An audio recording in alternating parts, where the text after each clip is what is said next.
ಮಹಿಳೆಯರೇ, ಪದಾಧಿಕಾರಿಗಳೇ, ಎಲ್ಲ ಆತ್ಮೀಯ ವಿದ್ಯಾರ್ಥಿಗಳು ಬಂದು ಹೆಚ್ಚಿಗೆ ಮಾತಾಡುವಂಥ ಅವಶ್ಯಕತೆ ಇಲ್ಲ. ನೀವು ತಿರಂಗ ಯಾತ್ರೆಯಲ್ಲಿ ಪಾಲ್ಗೊಂಡಿದ್ದೇ ನಮಗೆಲ್ಲರಿಗೂ ಕೂಡ ಬಹಳ ಸಂತೋಷ ಆಗಿದೆ. ದೇಶಭಕ್ತಿಯನ್ನ ನಾವು ಪ್ರದರ್ಶನವನ್ನು ಮಾಡಿದ್ವಿ.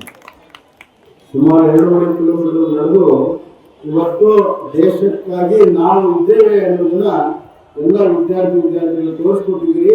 ನಿಮಗೆ ಹೃದಯಪೂರ್ವಕವಾದಂಥ ಅಭಿನಂದನೆಯನ್ನು ಸಲ್ಲಿಸ್ತೀನಿ. ನಾನು 2 ನಿಮಿಷದಲ್ಲಿ ಮಾತನ್ನು ಮುಗಿಸ್ತೇನೆ. ಈ ದೇಶಕ್ಕೆ ಹೋರಾಟ ತ್ಯಾಗ ಬಲಿದಾನದಿಂದ ಬಂದಿದೆ.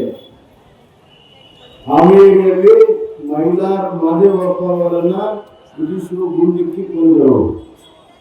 ಇಂಥ ಸಾವಿರಾರು ಜನ ಪ್ರಾಣವನ್ನ ತ್ಯಾಗ ಮಾಡಿ ಆಸ್ತಿಗಳನ್ನ ಕಳ್ಕೊಂಡು ಬ್ರಿಟಿಷ್ ಸಾಮ್ರಾಜ್ಯ ವಿರುದ್ಧ ಹೋರಾಟವನ್ನು ಮಾಡಿ ನಮಗೆ ಸ್ವತಂತ್ರವನ್ನು ತಂದಿದ್ದಾರೆ. ಈಗ ಇಲ್ಲಿರೋರೆಲ್ಲರೂ ಕೂಡ ಸ್ವತಂತ್ರ ಭಾರತ ಬಂದ ಮೇಲೆ ಹುಟ್ಟಿರುವಂಥವ್ರು ನಾವೆಲ್ಲ. ನನ್ನನ್ನು ಹಿಡ್ಕೊಂಡು ಈಗ ನಮ್ಮ ಮೇಲೆ ಬಹಳ ದೊಡ್ಡ ಜವಾಬ್ದಾರಿ ಇದೆ. ಸ್ವತಂತ್ರ ಭಾರತದಲ್ಲಿ ನಾವು ಬದುಕಿ ಬಾಳಿ ದೇಶವನ್ನ ಉನ್ನತಕ್ಕೆ ಹೋಗಬೇಕು. ಸ್ವತಂತ್ರ ಬಂದ ಕೂಡಲೇ ಒಬ್ಬರು ಪ್ರೊಫೆಸರ್ ಇದ್ದು, ಇಂಗ್ಲಿಷ್ ಪ್ರೊಫೆಸರ್, ಇಂಗ್ಲೆಂಡಿಂದ ಇರುವಂತ ಪ್ರೊಫೆಸರ್, ಅವರ ವಿದ್ಯಾರ್ಥಿ ಕೇಳಿದ್ರು, ಈ ದೇಶಕ್ಕಾಗಿ ಏನು ಮಾಡ್ತೀಯ? ಆ ವಿದ್ಯಾರ್ಥಿ ಹೇಳಿದ, ನಾನು ದೇಶಕ್ಕಾಗಿ ಪ್ರಾಣ ಕೊಡ್ತೀನಿ ಅಂತ. ಅವ್ರು ಹೇಳಿದ್ರು, ದೊಡ್ಡ ಈ ಸ್ವತಂತ್ರ ಬಂದಿದೆ, ಪ್ರಾಣ ಕೊಡೋದು ಬೇಡ, ದೇಶಕ್ಕಾಗಿ ಬದುಕಬೇಕು, ದೇಶಕ್ಕಾಗಿ ಬಾಳಬೇಕು, ದೇಶವನ್ನ ಕಟ್ಟುವಂತ ಕೆಲಸವನ್ನ ನೀವು ಮಾಡಬೇಕು. ಸಾಯೋ ಕಾಲ ಅಲ್ಲ, ಬದುಕಿಸುವಂತ ಕಾಲ. ಒಂದು. ಎರಡನೇದಾಗಿ, ಬಹಳ ವರ್ಷಗಳ ನಂತರ ಈ ದೇಶಕ್ಕೆ ಒಂದು ಬಲಿಷ್ಠ ನಾಯಕತ್ವ ಸಿಕ್ಕಿದೆ. ಅತ್ಯಂತ ಸದೃಢವಾಗಿರುವಂತ ಸರ್ಕಾರಗಳು ಮತ್ತು ಭಾರತವನ್ನ ಅತ್ಯಂತ ಗಟ್ಟಿಯಾಗಿ ಕಟ್ಟುವಂತ ಸಂಕಲ್ಪದೊಂದಿಗೆ ನರೇಂದ್ರ ಮೋದಿ ಆಡಳಿತ ಮಾಡ್ತಾ ಇದ್ದಾರೆ.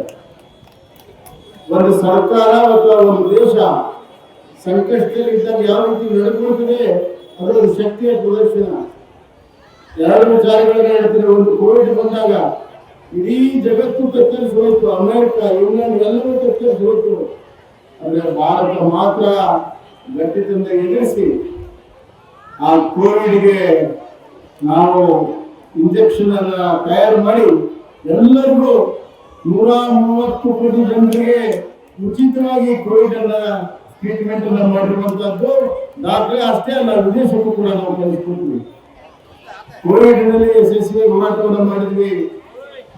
ನಮ್ಮ ವಿರುದ್ಧ ಭಯೋತ್ಪಾದನೆಯನ್ನು ಮಾಡಿದಂತ ಪಾಕಿಸ್ತಾನಕ್ಕೆ ಬಾಲಾಕೋಟಲ್ಲಿ ಮತ್ತು ಆಪರೇಷನ್ ಸಿಂಧೂರ್ ಮುಖಾಂತರ ದಿಟ್ಟ ಉತ್ತರವನ್ನು ನಾವು ಕೊಟ್ಟಿದ್ದೇವೆ.